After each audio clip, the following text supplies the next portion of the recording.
Try করে দেখছি, আপনারা দেখতে পাচ্ছেন আমার এখানে একটা অবশ্য লেগে আছে। তো আমি আপনাদেরকে আরেকবার খেয়ে দেখাই।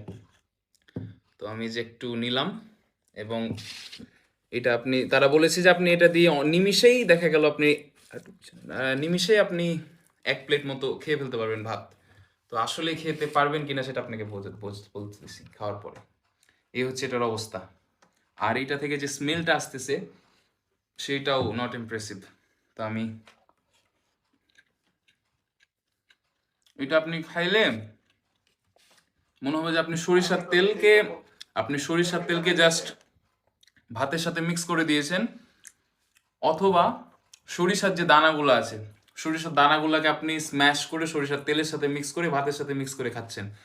মাংসের একটা যে আলাদা ফ্লেভার থাকবে সেই জিনিসটা নাই বললেই চলে আমার কাছে। একদম আমি বুঝতে পারি না যেটাতে মাংস দিয়ে রাখছে বা এরকম টাইপের কিছু।